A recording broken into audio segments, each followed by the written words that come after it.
Double thirds.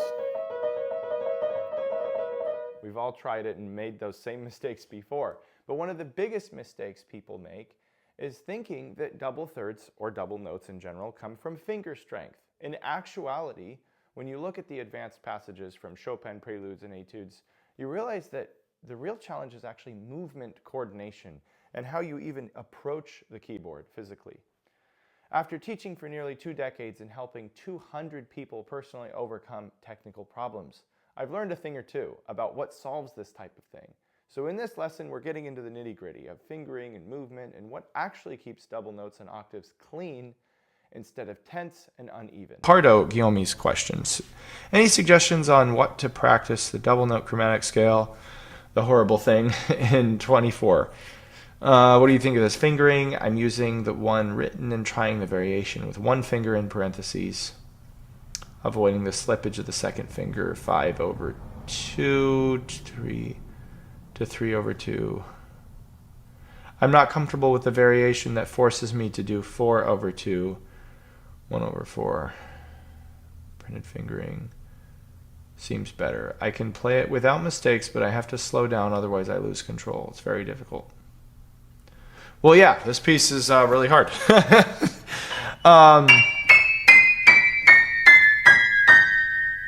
Oh, I see.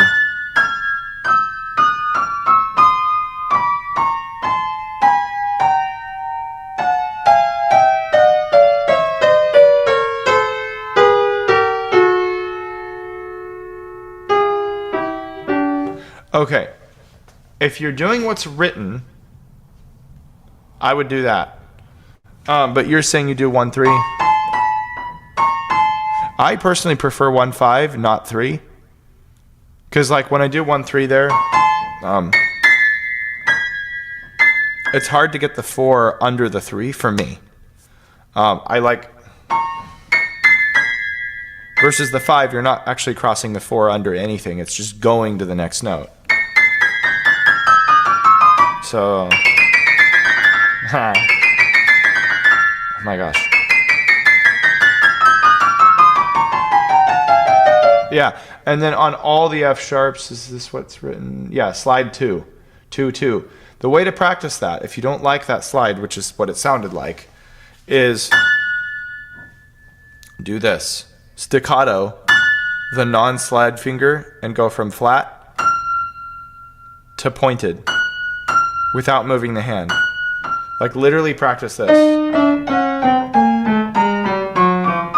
Like an inchworm. Out, in, out, in, out, in, out, in. Learn that skill. Because like, see, slide. It's almost impossible to do double thirds without sliding.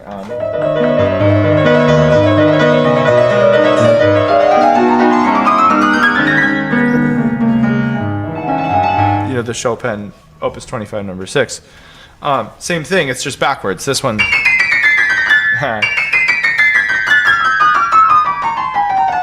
I haven't actually played this prelude. So I'd want to work on that for a while myself. One thing I would do, regardless of fingering, is play legato and staccato and reverse it. Keep the top of the hand very bouncy and then reverse.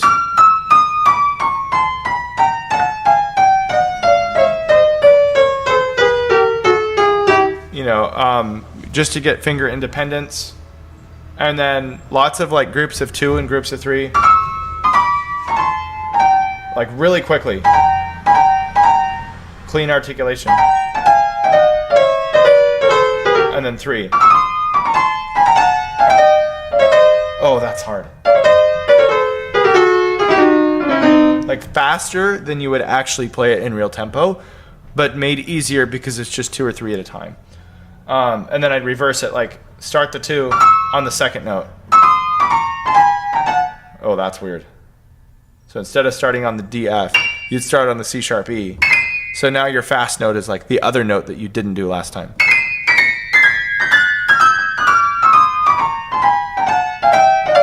And then the 3 would start on the second note as well.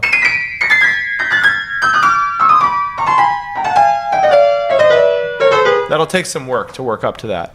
I've got just enough experience in thirds to be able to almost do it on the fly, but I would still practice that till it felt very comfortable. Yeah, those are a few things to start on, and we'll go from there. How could I improve my technique on octaves like 25 number 10 and thirds in 25/6? How to practice. Okay, 25/6. I just answered a thirds question 6 questions ago. Where was it? Here. On the Chopin Prelude. So go back to that. It'll be this Chopin Prelude 24 double thirds question. In terms of the octaves, I would recommend... the weird thing about that piece is it's not truly an octave etude. And you'd be like, well, what do you mean? It's literally called octaves. Except how many octaves in the actual repertoire have thirds or sixes in them? It's super rare. Like, you know, Tchaikovsky concerto. Those are just octaves. Brahms concerto. You know, and so on and so forth. Most octave passages are actually just octaves, but to Chopin,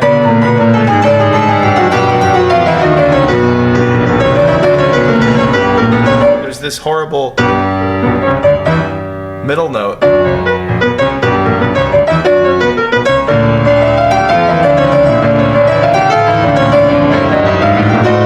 Full diminished seventh chord.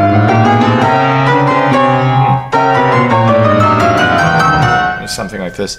So it's actually a chord etude if you think about it, because it doesn't feel like octaves. You don't have the looseness to just bounce out. You're holding stuff the whole time. That's very different. So if you want to just get generally better at octaves, it's actually different advice than if you want to learn this piece. For this piece, best thing you can do is very much limit your black to white movement. So don't like be out here on the white and in there on the black.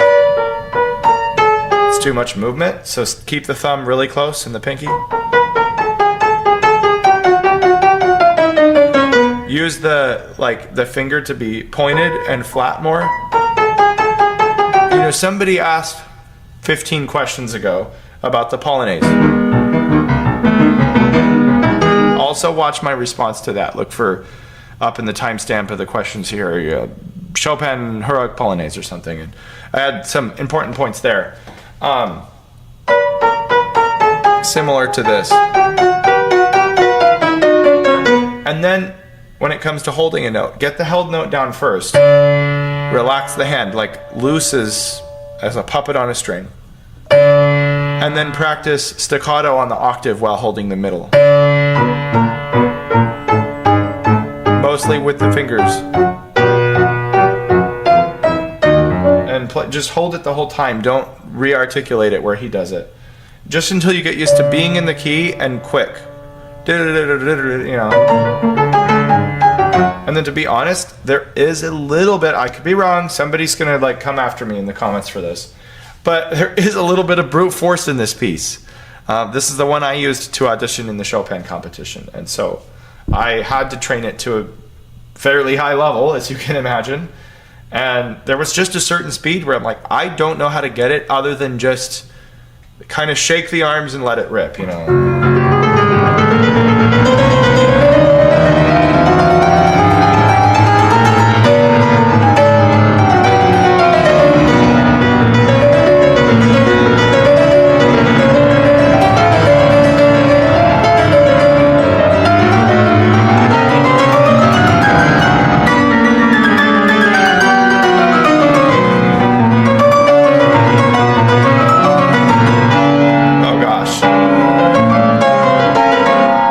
Totally have now forgotten it.